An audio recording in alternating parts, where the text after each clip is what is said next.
I'm Cletus, 37 years old, a single father to my amazing 10-year-old son Ethan who has autism. Last Thanksgiving changed everything when my niece Jessica mouthed those words while my entire family laughed. They never realized I was their financial lifeline until I walked away with my son. The text from Dad about the payment reminded me how they only valued what I could give them, not who we were. Little did they know I was about to teach them the most expensive lesson of their lives. Before I share this journey, let me know where you're watching from in the comments, and hit that subscribe button if you want to see how a single decision can permanently transform family relationships when respect is thrown out the window. Growing up in a wealthy family in Boston was supposed to be a privilege, but for me, it often felt more like a burden. My parents, Martin and Eleanor Wilson, built Wilson Real Estate Developments from the ground up, turning it into a multi-million-dollar empire that dominated the New England luxury market. Their success was impressive, no doubt about that, but it came with expectations that weighed on me from an early age. While my older sister Amanda thrived in the family business atmosphere, I was always the odd one out. Where she saw dollar signs and networking opportunities, I saw computer code and technological possibilities. My parents tried to hide their disappointment, but it was obvious in the way they introduced us at business functions. "This is our daughter Amanda. She'll be taking over the company someday," followed by, "And this is Cletus. He's interested in computers." Even as a kid, I was fascinated by technology while everyone else in my family was obsessed with real estate. I'd spend hours in my room building computers from spare parts while Amanda shadowed Dad at property viewings. My parents viewed my passion as a quirky phase I'd eventually grow out of. "Computers are just toys," my father would say. "Real wealth is built on land and buildings, son." But I knew even then that the digital revolution would change everything.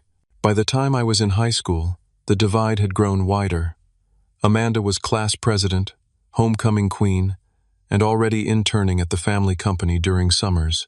I was the tech club president, building the school's first website, and getting called to the principal's office not for trouble but to fix the administration's computer systems. Two different worlds, two different kinds of success, but only one that my family valued. College was my escape. While Amanda went to Harvard Business School as expected, I attended MIT against my parents' wishes. "What kind of business connections will you make there with all those nerds?" Dad had asked dismissively. But I thrived among those nerds, finally finding people who spoke my language and valued my skills. It was during my junior year that I met Sophia. She wasn't from wealth like my family, just a kind-hearted education major who wanted to teach kindergarten. She had warm brown eyes, a genuine laugh, and she looked at me like I was someone special, not someone disappointing.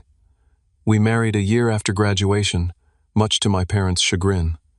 "A teacher?" My mother had whispered to Amanda at our wedding. Couldn't he have found someone more suitable? They never tried to hide these comments, assuming I wouldn't hear, or perhaps not caring if I did. When Sophia became pregnant with Ethan, we were ecstatic. I had secured a good position as an IT security specialist for a major financial firm, and Sophia was teaching at a well-regarded private school. We bought a modest but comfortable house about 45 minutes outside Boston, far enough from my family to breathe, close enough for obligatory visits. Ethan was born on a snowy January morning.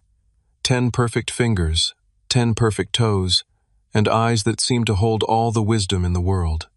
For the first 2 years, everything seemed typical, but gradually we noticed differences. Ethan wasn't meeting certain milestones. He rarely made eye contact. He became intensely focused on specific objects, particularly anything that spun. And when he became overwhelmed, which happened increasingly often, he would rock back and forth, humming a specific pattern of notes. The diagnosis came when he was 3, autism spectrum disorder. While Sophia and I researched everything we could about supporting Ethan, my family reacted with their usual blend of judgment and discomfort. "He just needs more discipline," Dad suggested. "Amanda's kids are perfectly normal," Mom would add helpfully, as if we had somehow failed as parents. The strain proved too much for Sophia. When Ethan was 4, she left us both. "I didn't sign up for this," were her last words to me. "I'm not strong enough for this life." I was devastated but refused to fall apart. Ethan needed me more than ever, and I was determined to be everything he needed. I threw myself into learning everything I could about autism. I attended support groups, hired specialists, adapted our home environment to better suit Ethan's needs, and adjusted my work schedule to be more present for him. What my family saw as burdens, I recognized as unique aspects of my extraordinary son. Ethan might not express love in conventional ways, but the way his whole body relaxed when I entered a room told me everything I needed to know. During those years of single parenting, I was also quietly building something my family never bothered to notice. Using my IT security expertise, I had developed proprietary security systems that major corporations were willing to pay handsomely for. What began as consulting work evolved into my own company, Secure Foundations, operating almost entirely in the background of my life. While my family assumed I was barely making ends meet as a single dad with a computer job, I was amassing wealth that would eventually surpass theirs. Not that they ever asked. At family gatherings, the conversation always centered around Amanda's latest luxury property development or her husband Brad's golf club achievements. My parents doted on their other grandchildren, Jessica and Jack, treating them to lavish gifts and exotic vacations. Ethan typically received gift cards, often for stores he would find overwhelming to visit. "When are you going to get a real job and give Ethan the life he deserves?" Dad would ask, completely unaware that my little computer business had recently secured a contract with 3 Fortune 500 companies. I never bothered correcting them. There was a strange comfort in being underestimated. It meant never having to live up to their impossible standards. As the years passed, I accepted our position in the family hierarchy. Amanda was the golden child, the worthy heir. I was the family failure who couldn't even maintain a marriage. It wasn't worth fighting anymore. I just focused on creating the best life possible for Ethan and myself, showing up at family events out of obligation rather than desire. Little did I know that everything would change on a Thanksgiving day that started like any other family obligation, but ended with a reckoning that had been years in the making.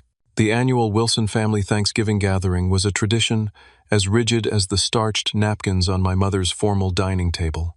Every year, we gathered at my parents' sprawling colonial mansion in Massachusetts, a 12,000-square-foot monument to their success, complete with an indoor pool, wine cellar, and views of the private lake that their property encompassed. For most families, Thanksgiving preparations involve cooking and cleaning. For Ethan and me, it involved days of careful planning and emotional preparation. At 10 years old, Ethan had made remarkable progress, but large social gatherings remained challenging for him. We packed his noise-canceling headphones, his favorite stress ball, and the tablet loaded with calming games. I prepared visual schedules so he would know exactly what to expect, and we practiced coping strategies for when things became overwhelming. "Remember, buddy," I told him as I helped him button his dress shirt that morning, "if things get too loud, you can squeeze my hand 3 times and we'll take a break outside." Despite the challenges these gatherings posed, Ethan was genuinely excited to see his grandparents. He had spent the previous week making them a special card, carefully drawing their house with impressive architectural detail, one of his many extraordinary abilities that my family rarely acknowledged. "Do you think Grandma will put my card on the refrigerator?" he asked, his eyes focused on adjusting his collar rather than meeting my gaze. "I'm sure she will," I lied, knowing Eleanor would likely tuck it away in a drawer, unwilling to disrupt her kitchen's magazine-perfect aesthetic. The hour-long drive to my parents' estate gave me plenty of time to reflect. We passed through increasingly affluent neighborhoods, the houses growing larger and more imposing until we reached the exclusive gated community where I had spent my childhood. The security guard recognized me and waved us through with a sympathetic smile that suggested he remembered my status as the family's black sheep. As we drove up the long, winding driveway lined with perfectly maintained maple trees, memories flooded back. That oak tree I fell from when I was 8, breaking my arm while attempting to install a homemade satellite dish. The garden shed I had converted into a rudimentary computer lab as a teenager. The stone bench where I had sat alone after countless family arguments about my future. This place held so many reminders of never quite measuring up. Amanda's Range Rover was already parked in the circular driveway, along with Brad's ostentatious Maserati. Brad had started as my father's protege at the company before marrying into the family, a perfect business merger disguised as a romance. Together, Amanda and Brad had become the power couple running daily operations at Wilson Real Estate Developments, with my parents taking increasingly ceremonial roles as they approached retirement. Ethan clutched his card tightly as we rang the doorbell. My mother answered, dressed impeccably in a cashmere sweater and pearls despite being in her own home on a holiday. "Cletus, Ethan, you're here." She air-kissed my cheek and gave Ethan an awkward pat on the shoulder, careful not to actually embrace him. "Everyone's in the great room." We followed her through the marble-floored entryway into the spacious living area, where the rest of the family had gathered. My father stood by the grand piano, drink in hand, deep in conversation with Brad. They were speaking in hushed, serious tones that immediately caught my attention. "The bank is breathing down our necks," Brad murmured. "If we don't secure that cash infusion by Monday." They abruptly stopped talking when they noticed us, plastering on identical strained smiles. "Son, glad you could make it," Dad boomed with forced joviality, clapping me on the shoulder. He nodded toward Ethan but didn't address him directly. Amanda was perched on the leather sofa, scrolling through her phone with manicured nails. She glanced up briefly. "Oh good, you're on time for once," she said, as though my punctuality was a pleasant surprise. Her 15-year-old twins, Jessica and Jack, were sprawled across opposite ends of the room. Jessica, a mirror image of her mother with the same sleek blonde hair and calculating eyes, barely looked up from her phone. Jack, more reserved and thoughtful than his sister, offered a genuine smile and waved to Ethan. "Hi, Uncle Cletus." "Hi, Ethan," Jack called out. "Ethan, want to see this cool rock collection I started?" Before Ethan could respond, Jessica cut in with an exaggerated sigh. "Jack, nobody cares about your stupid rocks." The casual cruelty was so typical that no one bothered addressing it. This was the dynamic I had come to expect: subtle digs, dismissive comments, and underlying tension, all covered with a veneer of family togetherness. Throughout the afternoon, the pattern continued. When Ethan excitedly flapped his hands while describing a dinosaur documentary he loved, I caught Jessica rolling her eyes at her mother. When he needed to pace the perimeter of the room to regulate his sensory input, Brad muttered something about discipline just loudly enough for me to hear. I kept my responses measured and calm, as I always did. "Ethan is self-regulating," I explained for perhaps the 100th time. "It helps him process sensory information." "Well, it's distracting," Amanda replied with a tight smile. Jessica and Jack never needed to do that. I bit back the retort that Jessica and Jack needed plenty of other things like basic empathy and manners, and instead guided Ethan to a quieter corner where we could look at a book together. What truly caught my attention, however, was a conversation I overheard between my father and Brad when they thought I was out of earshot. I had gone to the kitchen to get Ethan a glass of water when I heard them in my father's adjacent study. "The Henderson deal falling through couldn't have come at a worse time," Brad was saying. "The investors are getting nervous, and with interest rates rising." I know," my father replied, sounding uncharacteristically defeated. "Thank God Cletus agreed to the loan. 500,000 should keep things afloat until the Riverside development comes through."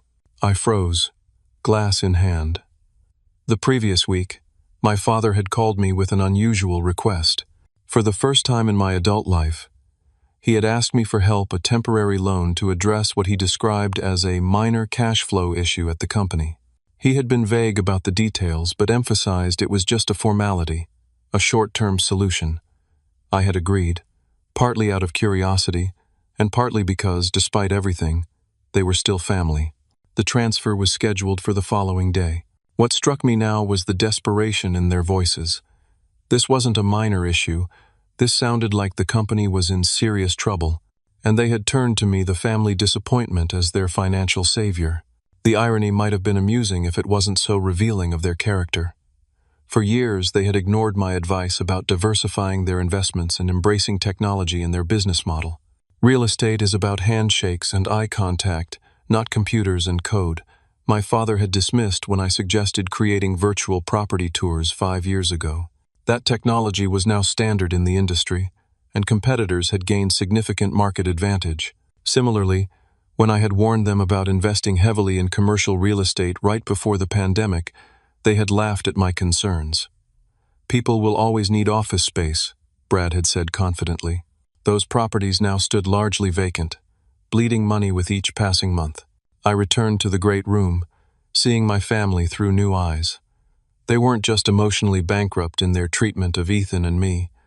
Their business was potentially on the verge of actual bankruptcy, and they had no idea that I knew. As we moved toward the dining room for dinner, I noticed Jessica whispering to her twin brother, then both of them glancing at Ethan with barely concealed disdain. Jack at least had the decency to look uncomfortable, but he said nothing to contradict his sister.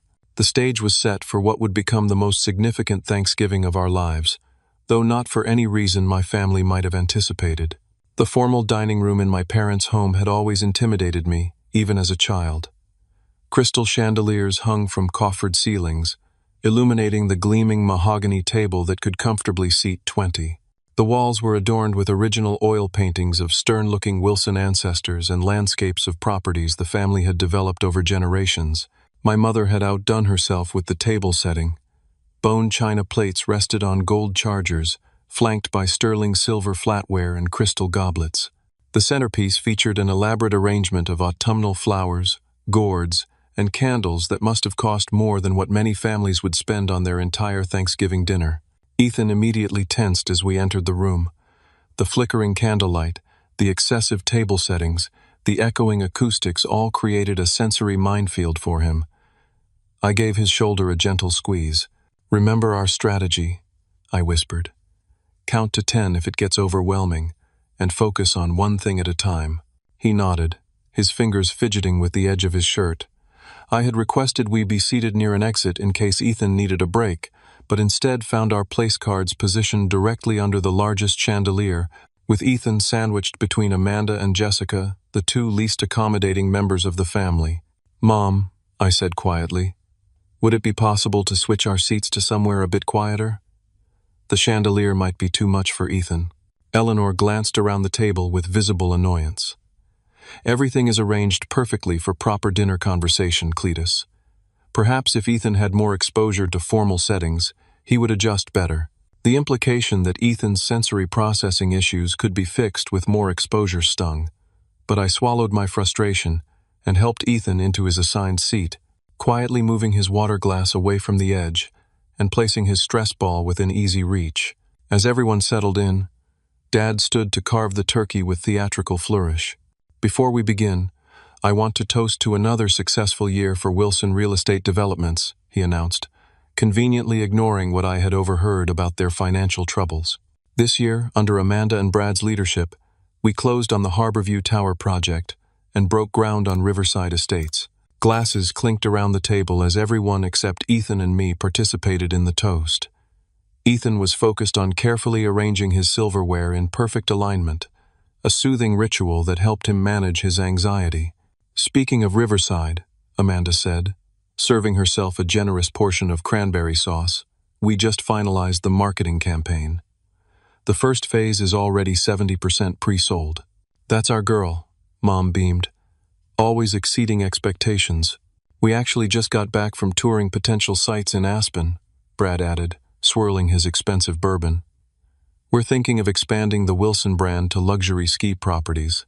"Aspen was divine," Amanda sighed. "We stayed at the Street Regis and did some early Christmas shopping. Jessica, show Grandma those boots we got you." Jessica proudly extended her leg under the table to display what looked like perfectly ordinary boots that probably cost more than a month of Ethan's therapy. "Limited edition," she announced smugly. "Only 20 pairs made." My parents oohed and ahed appropriately, while I focused on helping Ethan navigate the overwhelming array of food options being passed around. He only ate certain foods with specific textures, another aspect of his autism that my family found inconvenient rather than simply a different way of experiencing the world. "Nothing for Ethan again?" my mother noted with a frown as I placed only mashed potatoes and plain turkey on his plate. "He needs to expand his palate, Cletus." Jessica and Jack were eating curry by his age. "Ethan has sensory processing differences," I explained, for what felt like the thousandth time. Certain textures and flavors can be physically uncomfortable for him. Sounds like an excuse for picky eating to me, Brad muttered just loudly enough to be heard. Beneath the table, I felt Ethan begin to rock slightly, a self-soothing motion that helped him regulate when anxiety built up. The movement was barely perceptible, but Jessica immediately noticed and nudged her mother, rolling her eyes. Throughout the meal, the conversation revolved exclusively around Amanda and Brad's business ventures, their children's accomplishments, and vacation properties the family was considering. No one asked about Ethan's recent science fair victory or my business developments. It was as if our lives existed in a parallel universe, visible but not worthy of acknowledgement. Halfway through dinner, I noticed Jessica texting under the table, occasionally showing her phone to Jack and suppressing laughter. From the way her eyes darted toward Ethan, I knew with certainty they were discussing him. When Ethan began quietly humming another self-regulation technique, Brad cleared his throat loudly and gave me a pointed look. "Cletus, perhaps you could address that?" he said, gesturing toward Ethan with his fork. "Address what exactly, Brad?" I asked, keeping my voice deliberately calm. "The humming. It's disruptive to dinner conversation." Before I could respond, Amanda jumped in. "We're just trying to maintain certain standards, Cletus. Is that so wrong?" "Standards," I repeated slowly. "And what standards would those be?" An uncomfortable silence fell over the table. Finally, my father spoke, attempting to diffuse the tension. "Let's all enjoy this wonderful meal your mother prepared. Amanda, tell us more about those ski properties." And just like that, the conversation shifted back to safer territory, while Ethan continued to quietly hum, now with his head slightly down, aware on some level that he had done something the family disapproved of. As the dinner progressed, I became increasingly aware of a pattern that had defined my entire life within this family. Any time I had offered business insights like suggesting they invest in tech stocks back in the early 2000s, or warning them against over-leveraging on commercial properties, my advice was dismissed with condescending smiles. "Stick to your computer games, Cletus," Dad had said when I warned him about the housing bubble in 2007. A year later, when the market crashed and they lost millions while my tech investments remained stable, there was no acknowledgement that I had been right. When I developed a proprietary algorithm for predicting real estate market trends and offered it to the family company free of charge, Brad had laughed it off. "Real estate is about instinct and relationships, not computer predictions," he had insisted. That algorithm now formed the backbone of my consulting services to their competitors. Sitting at that Thanksgiving table, watching Jessica whisper and giggle while looking at Ethan, feeling the weight of decades of dismissal and disrespect, I realized nothing would ever change unless I forced it to. They would always see Ethan as defective rather than different. They would always see me as the family failure rather than recognize my success on my own terms. The familiar weight of disappointment settled on my shoulders as I helped Ethan carefully cut his turkey into precise, equal pieces, exactly how he needed them to be. But beneath that disappointment, something else was brewing, a resolve that had been building for years without my conscious awareness. I just didn't know yet that it would come to a head before dessert was even served. The dining room had grown warmer as dinner progressed. The combination of too many candles, heated conversations about business, and the proximity of too many bodies in formal attire. For most people, this increase in temperature would be barely noticeable, perhaps slightly uncomfortable. For Ethan, with his sensory processing differences, it was becoming overwhelming. I noticed the subtle signs first, the way he began to blink more rapidly, how his fingers twisted the napkin in his lap with increasing urgency, the slight sheen of sweat on his forehead despite the room being objectively comfortable for everyone else. These were his warning signals, the precursors to sensory overload that I had learned to recognize over years of attentive parenting. "Need a quick break, buddy?" I whispered, but Ethan shook his head stubbornly. Despite everything, he wanted to be part of the family gathering, to please his grandparents and be like his cousins. His determination to fit in, despite how unwelcoming they made him feel, broke my heart a little more. When Ethan was focused on managing his sensory input, his motor control sometimes became less precise. His hand moved toward his water glass, but a combination of anxiety and sensory overwhelm caused his arm to jerk slightly. The glass tipped, sending water spreading across the immaculate white tablecloth and dripping onto the antique Persian rug below. The reaction was instantaneous and grossly disproportionate to the minor accident. "Oh my God!" Jessica exclaimed, dramatically pushing her chair back as though a few drops of water might somehow damage her designer outfit. Amanda immediately grabbed cloth napkins, dabbing at the spill with exaggerated movements while shooting pointed looks my way. The entire table fell silent, the kind of weighted silence that made the spilled water seem like a catastrophic disaster rather than the routine accident it was. Brad was the first to break the silence with a comment that made my blood run cold. "This is why we can't have nice things around certain people," he said, not bothering to lower his voice or disguise his meaning. He wasn't looking at Ethan but at his own children, as if providing an instructive moment on the consequences of inadequate parenting. Ethan's face crumpled in shame. "I'm sorry," he whispered, his voice small and uncertain. "I didn't mean to." Before I could reassure him, Amanda spoke. "Perhaps it would be better if you and Ethan ate in the kitchen, Cletus. There's plenty of room at the breakfast counter, and it would be more suitable for his needs." The suggestion hung in the air, outrageous in its casual cruelty. They wanted to banish us from the family table over spilled water, as though Ethan were not worthy of sitting amongst them, as though we were servants rather than family. I remained outwardly calm, years of practice allowing me to maintain my composure even as rage built inside me. "Ethan stays with me, and we stay at this table," I said quietly but firmly. "It's just water, Amanda. It will dry." "Always making excuses for him," she muttered, loud enough for everyone to hear. Jessica, emboldened by her mother's attitude, took out her phone and began typing furiously. A moment later, she held the phone to her ear. "You will not believe what just happened," she said loudly into the phone, obviously wanting us to hear. Such an embarrassment. Ethan, already distressed from the spill, began to rock more noticeably, a coping mechanism that helped him process overwhelming emotions. His movements were subtle, a gentle back and forth that wouldn't have been disruptive in any reasonable environment. "Dad," Amanda said sharply, "can't you do something about this situation?" My father cleared his throat uncomfortably, caught between family politics and basic decency. "Cletus, perhaps Ethan does need a little break, just until he's calmer." The fact that my own father would suggest removing his grandson from the family table over behaviors that harmed no one revealed everything about our family dynamic. He had always been weak in the face of Amanda's stronger personality, unwilling to contradict his golden child even when she was clearly wrong. "What Ethan needs," I said with forced evenness, "is for his family to accept him exactly as he is." My mother, who had remained silent throughout the exchange, avoided eye contact with me entirely, suddenly fascinated by rearranging the salt and pepper shakers. Her passive acceptance of cruelty had always been her most defining characteristic.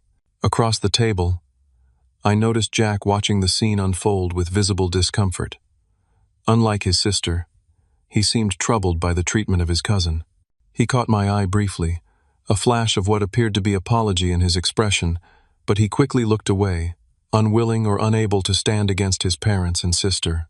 As the tension thickened, I found myself recalling similar scenes from throughout Ethan's life, the family Christmas, when Ethan wasn't included in the gift exchange because he wouldn't appreciate the presents anyway, the summer barbecue where he was relegated to a separate table because his need for specific foods was too much trouble, the countless times I had overheard family members describing him as Cletus's problem child when they thought I couldn't hear. I also remembered my own childhood exclusions being left out of family photos for the company website because I didn't fit the Wilson image. Having my computer science scholarship to MIT dismissed as playing with toys, while Amanda's business school acceptance was celebrated with a party for 200 guests.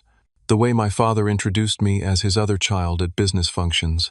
The pattern was so clear, so consistent, and so unlikely to ever change without dramatic intervention. The realization settled over me with surprising clarity. Nothing I could say would ever make them see Ethan or me differently. No amount of patience, explanation, or family loyalty would ever transform them into the supportive family we deserved. Ethan's rocking increased slightly as Jessica continued her performative phone conversation, now describing Ethan as if he were an inconvenience rather than a person. "I have to deal with this every holiday," she complained to whoever was on the other end of the line. "It's like we can't have one normal family gathering." Brad nodded in agreement with his daughter's assessment, adding, "Some people simply don't understand appropriate social behavior." I placed my hand gently on Ethan's back, providing the deep pressure that often helped ground him during stressful situations.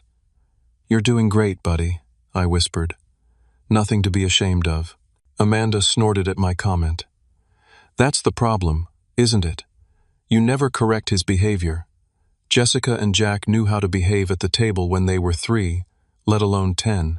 The comparison was so unfair, so fundamentally ignorant of Ethan's neurology, that I found it increasingly difficult to maintain my composed facade. These were not strangers who might be forgiven for their ignorance. These were family members who had been given every opportunity to learn about autism, to understand Ethan's needs, and to adapt in minor ways that would make him feel included. Instead, they had chosen, repeatedly and consistently, to view him as defective, as an embarrassment, as a failure of my parenting rather than a child with different but equally valuable ways of experiencing the world.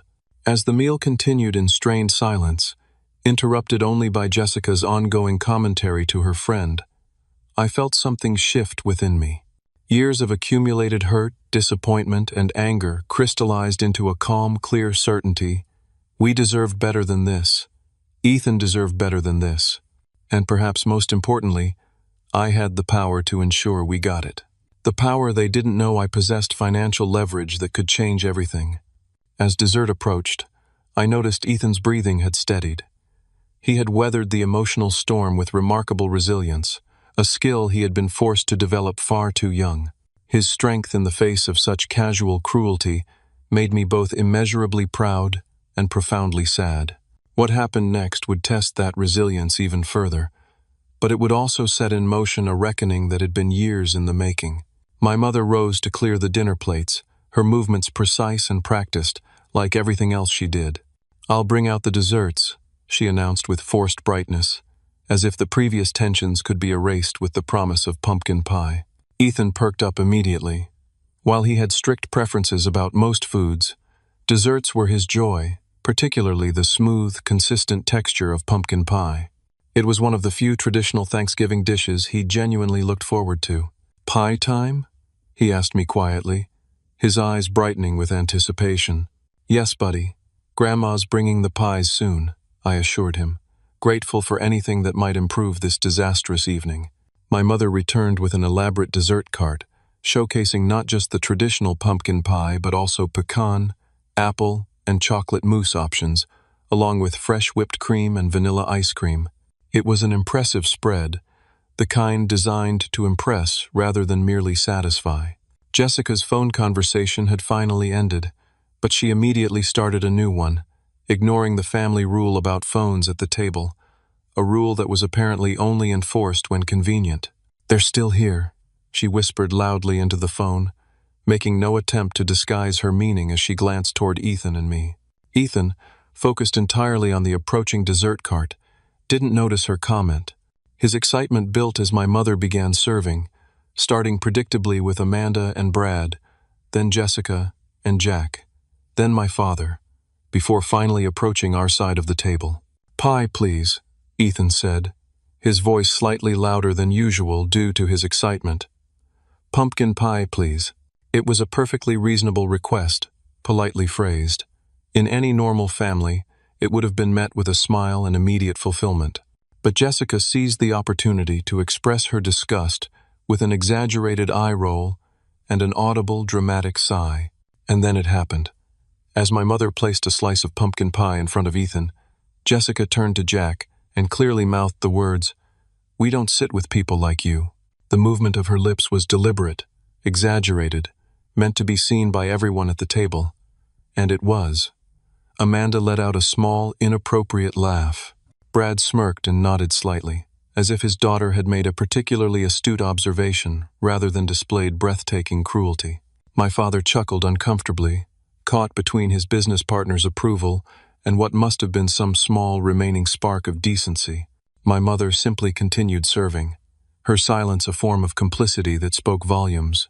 Jack was the only one who didn't laugh. He looked down at his plate, a flush of what appeared to be shame creeping up his neck. But like everyone else at that table except Ethan and me, he said nothing to contradict the sentiment. In that moment, something extraordinary happened inside my mind.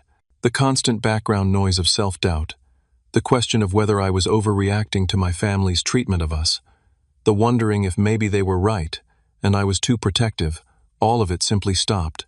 An absolute silence descended in my thoughts as I processed what had just happened.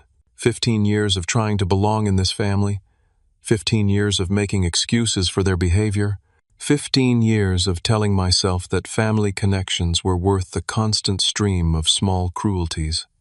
All of it crystallized into perfect clarity. This pattern would never change unless I forced it to change. Ethan sensed the shift in energy, looking up from his pie with confusion. "Did I do something wrong?" he asked me quietly, always quick to assume responsibility for tension he didn't create. The innocence of his question, the fact that my brilliant, kind, extraordinary son would assume he was at fault rather than the people who should have loved and protected him, made my decision immediate and irrevocable. "No, buddy," I said, my voice remarkably steady. "You did nothing wrong, but we're going to go home now." With calm deliberation, I stood and helped Ethan from his chair. He looked confused but trusted me enough to follow my lead without question. I helped him into his jacket, gathered our belongings, and turned to face my silent family. "Thank you for dinner," I said formally, as if addressing strangers rather than the people who had known me my entire life. "We won't be staying for dessert." "Cletus, don't be dramatic," Amanda began, but I silenced her with a look that must have conveyed the depth of my resolve. "Ethan," I said, turning to my son, "please say goodbye to your grandparents." Ever polite, ever trying to please despite how little he got in return, Ethan dutifully said, "Goodbye, Grandma. Goodbye, Grandpa. Thank you for dinner." My parents looked stunned, as if they couldn't comprehend that their actions might have consequences. "Surely you're not leaving over a little joke," my father said, his voice revealing the first hint of concern not for our feelings, but for the scene we might cause. "It wasn't a joke," I replied simply. "It was cruelty. And we're done with it." As I took Ethan's hand and walked toward the door, I felt my phone vibrate in my pocket. I checked it as we reached the foyer, away from the stunned faces still seated at the dining table. It was a text from my father. "Payment tomorrow, right?" The audacity was breathtaking. Even now, with the fragments of our relationship scattered across his dining room, his primary concern was the money I had promised. Not an apology, not concern for his grandson's feelings, but confirmation of financial support. I typed a response without hesitation. "Not my problem." 3 simple words that I knew would land like a bomb once their implications became clear. The drive home was quiet, with Ethan falling asleep within minutes, emotionally exhausted from the ordeal. As I navigated the dark roads back to our home, I felt an unexpected sense of peace settling over me. For years, I had carried the weight of trying to belong in a family that fundamentally didn't want us as we were. Putting down that burden felt like taking a full breath for the first time in decades. By the time we pulled into our driveway, Ethan was in deep sleep, his face relaxed and peaceful in a way it hadn't been all evening. I carried him inside and tucked him into bed, brushing his hair back from his forehead and whispering, "I promise things will be different now." As he slept, I sat in our comfortable living room, surrounded by the life we had built together, the specialized sensory equipment that helped Ethan thrive, the technology that facilitated both my business and his education, the photos of our adventures together. This was our real home, our real life. Not the mansion with its cold perfection, but this space filled with understanding and acceptance. My phone began to light up with messages from my family, first confused, then demanding, then increasingly desperate as the implications of my text message sank in. I silenced it without reading more, knowing that tomorrow would bring a reckoning none of them were prepared for. What they didn't know, what they had never bothered to learn, was that the family disappointment they had dismissed for so long was now the only person who could save them from financial ruin. And for the first time in my life, I wasn't sure I wanted to. The following morning dawned crisp and clear, sunlight filtering through the blinds of our modest but comfortable three-bedroom home in the suburbs. It was nothing like my parents' mansion, but it was filled with something their house had always lacked: unconditional acceptance. Ethan was still sleeping, his body recovering from the emotional overload of the previous evening. I moved quietly through our morning routine, preparing his favorite breakfast of plain pancakes cut into perfect triangles, precisely how he preferred them. My phone, which I had silenced the night before, displayed 27 missed calls and 42 text messages when I finally checked it. They ranged from my father's initial confusion, "What do you mean not my problem?" to increasingly desperate pleas as the night progressed. The most recent, sent at 5:32 a.m., revealed just how serious the situation had become. "Cletus, this isn't a game. The company will collapse without that loan. We have payroll to meet on Monday and investors expecting a presentation. Call me immediately." I scrolled through the others, noting the progression from annoyance to panic. "Amanda, stop being childish. Jessica is just a teenager. Come back and act like an adult." "Brad, your father needs that transfer today. Whatever your issues, don't punish the whole family." "Mom, after everything we've done for you and Ethan, this is how you repay us? Your father hasn't slept all night." The lack of apology, the absence of any recognition of what had actually transpired, was telling. Even now, faced with serious consequences, they viewed the situation entirely through the lens of how it affected them, not how their behavior had affected Ethan. I had just set Ethan's breakfast on the table when my father called again. After a moment's consideration, I answered. "Finally," he exclaimed, foregoing any greeting. "Cletus, I need you to make that transfer immediately. The bank is calling us hourly, and we have a meeting with investors at 2. Without that cash infusion, we're looking at potential bankruptcy." "Good morning to you too, Dad," I replied calmly. "Is there something else you wanted to say to me? Perhaps about last night?" There was a momentary pause, followed by an exasperated sigh. "Look, if Jessica hurt your feelings with some teenage comment, I'm sure she's sorry, but this is serious business, son. This is the family legacy at stake." "Is she sorry?" I asked. "Because I haven't heard that from her, or from you, or from anyone else who sat at that table and laughed while my son was humiliated." Another pause, longer this time. "Cletus, I'm talking about the company your grandfather built, that your mother and I expanded, that will someday belong to Ethan too. Are you really going to risk all that over a misunderstanding?" His framing was so fundamentally dishonest that I almost laughed. "It wasn't a misunderstanding, Dad. It was the culmination of years of disrespect toward Ethan and me. And as for the company someday belonging to Ethan, we both know that's not true. You, Amanda, and Brad have made it abundantly clear that Ethan isn't considered a legitimate heir to anything." "That's not fair," he protested weakly. "What's not fair," I countered, "is treating your grandson like an embarrassment because his brain works differently than yours.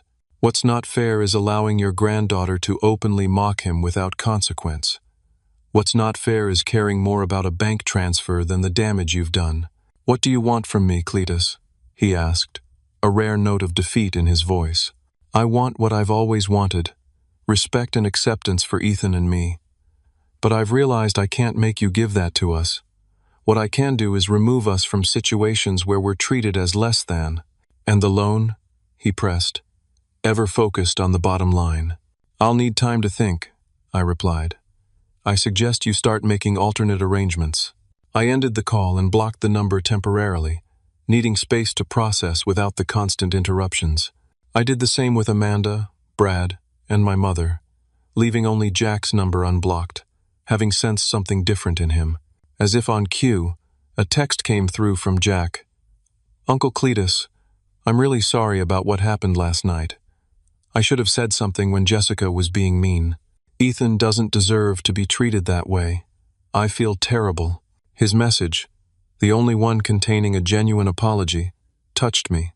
I replied briefly, "Thank you, Jack. That means a lot. Ethan and I are okay." With the family crisis temporarily muted, I focused on giving Ethan the perfect Saturday. When he woke, I suggested we visit the Museum of Science, his favorite place in Boston. His face lit up immediately. "Can we see the electricity show?" he asked, referring to the Tesla coil demonstration that fascinated him. "Absolutely," I promised. "And anything else you want to see?" The day that followed was everything Thanksgiving should have been, but wasn't. Relaxed, joyful, accepting. We explored the museum's exhibits at Ethan's pace, lingering at the engineering stations where his problem-solving abilities shined. We had lunch at the museum cafe, where they knew us well enough to prepare Ethan's grilled cheese exactly as he liked it. We watched the electricity show not once but twice, because Ethan's enthusiasm was so evident that the presenter invited him to stay for a second demonstration. Not once did I check my phone. Not once did I allow the family drama to intrude on our perfect day together. For those precious hours, nothing existed beyond Ethan's happiness and our shared exploration. It was early evening when we returned home, Ethan chattering excitedly about the properties of electrical conductivity. As I prepared a simple dinner, the local news played quietly in the background. A familiar name caught my attention. Wilson Real Estate Developments faces questions from investors amid rumors of financial instability, the newscaster announced. Sources close to the company suggest a major deal fell through last week, potentially leaving the firm overextended on several high-profile developments. The news was moving faster than I had anticipated. Word of their financial troubles had leaked to the media, which would only increase the pressure they were facing. After Ethan was in bed, I finally allowed myself to consider the full scope of the situation and my response to it. For years, I had allowed my family to treat us as less than, while simultaneously building my own success in the background. The security systems I had developed were now used by major corporations worldwide, generating substantial recurring revenue. My net worth, conservatively estimated, exceeded $20 million, likely more than my parents and sister combined, especially given their current financial troubles. I had never flaunted my wealth, partly because I had no interest in the status symbols that obsessed my family, and partly because I enjoyed the freedom of being underestimated. But perhaps it was time to reveal the truth, not to boast, but to reset the power dynamic that had allowed them to treat us so poorly for so long. I spent the night drafting an email to my entire family, choosing my words carefully. By morning, I had a message that expressed exactly what I wanted to convey. To all Wilson family members, yesterday's events have forced me to reevaluate our family relationships. For years, Ethan and I have accepted treatment that no one should tolerate from strangers, let alone family. This stops now. If there is to be any relationship between us moving forward, these conditions are non-negotiable. 1. Respect for Ethan exactly as he is, not as you wish he would be. Not as a problem to be managed, but as a complete person worthy of the same dignity afforded to every other member of this family. 2. A formal apology from each person who participated in or silently condoned yesterday's behavior. 3. Family counseling with a specialist in autism acceptance, with genuine participation from everyone. As for the financial situation, I'm aware the company needs immediate assistance to avoid bankruptcy. Before any discussion of financial support can occur, the above conditions must be met. For complete transparency, I've attached a screenshot of my current investment portfolio and net worth statement.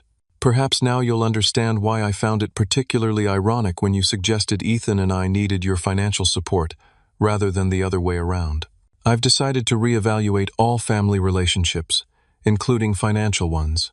I'll be available to discuss this further once you've had time to process. Cletus. I attached the financial documentation showing my net worth of just over $22 million, with the subject line, Family Values. After sending the email, I took Ethan to the park, leaving my phone at home. Whatever explosion resulted from my message, I wanted us to be beyond its immediate blast radius. When we returned hours later, my voicemail was full, and my email inbox had exploded. Most surprising was a message from my father's personal assistant, informing me that an emergency family meeting had been called at the mansion for 5 p.m., with my attendance urgently requested. The tone had shifted dramatically from demanding to pleading, from dismissive to desperate. The single message about reevaluating financial relationships had indeed turned their laughter into panic, just as I had known it would. What I hadn't fully anticipated was how empowering it would feel to finally set boundaries that could not be ignored. For the first time in my adult life, I was defining the terms of my family relationships rather than constantly adjusting to accommodate their disrespect. As Ethan and I prepared for an evening at home with movies and his favorite pizza, I realized that I wasn't anxious about missing the emergency family meeting. Their emergency was not our emergency. Their panic was not our panic. We were, at long last, free from the exhausting cycle of seeking approval that would never come on terms that respected who we truly were. 3 months passed, bringing with them the first hints of spring in Boston. The bare trees outside our kitchen window showed tiny buds, promising renewal after a particularly harsh winter. The weather wasn't the only thing that had undergone a transformation since that fateful Thanksgiving day. The Wilson family dynamics had shifted so dramatically that sometimes it felt like I was living in an alternate reality. The changes began within days of my revealing email, as the full extent of the company's financial troubles became public. Without my loan, they had been unable to meet several critical obligations, sending shockwaves through Boston's real estate community. The Wilson real estate development stock had plummeted, wiping out millions in family wealth overnight. My father, facing the real possibility of losing everything, had finally called me with something resembling genuine humility. "We need to talk," he had said simply, without demands or accusations. That conversation led to a series of negotiations that resulted in a fundamental restructuring of both the family business and our personal relationships. I had agreed to provide the necessary capital to stabilize the company, but only as an investment with specific conditions, not as a gift or loan. Those conditions included not just financial terms, but personal ones as well. I now held a 30% ownership stake in Wilson Real Estate Developments, making me the second largest shareholder after my parents. More importantly, I had secured positions on both the family trust and company board, ensuring Ethan's future interests would be protected regardless of his capabilities or choices. But the most meaningful changes weren't financial. They were personal. Jessica, my niece whose cruel words had been the catalyst for everything, was now spending 10 hours every week volunteering at an autism support center as part of our agreement. Initially resentful, she had gradually developed genuine relationships with several of the children there, including a girl her age with similar interests in fashion and music. Last week, she had surprised everyone by inviting this new friend to join her and her regular friend group for a movie night. Amanda and Brad, who had come perilously close to losing not just their livelihoods but their lavish lifestyle, had undergone perhaps the most dramatic transformation. The humbling experience of nearly losing everything, combined with mandatory family therapy sessions, had cracked their perfect facade. During our third session, Amanda had broken down completely, admitting that her hostility toward Ethan stemmed partly from fear that her own children might someday be diagnosed with something she didn't understand, fear that she wouldn't be strong enough to handle it as I had. "You make it look so easy," she had confessed through tears. "You never complain, you never give up, you just keep going and loving him exactly as he is." It made me feel inadequate somehow. Her admission had opened the door to a level of honesty we had never achieved in 37 years as siblings. For the first time, we were communicating as adults with shared experiences rather than competitors for our parents' approval. My parents, too, had been forced to reckon with their choices. My mother had taken the initiative to convert one room of their mansion into a sensory-friendly space for Ethan, complete with adjustable lighting, comfortable seating, and activities he enjoyed. She had consulted with specialists and asked for my input every step of the way, showing a level of interest in his needs that I had previously thought impossible. My father had been slower to change, his pride making it difficult to admit his mistakes. But even he had made progress, taking time each week to engage with Ethan in activities they could enjoy together. They had developed a shared interest in model trains, with my father showing surprising patience as Ethan meticulously arranged the tracks according to his precise vision. Perhaps most surprising was Jack's transformation. My nephew had emerged from his sister's shadow, showing genuine leadership within the family. He had been the first to complete the autism awareness training I had required, the first to apologize sincerely to Ethan, and the first to make real changes in how he interacted with his cousin.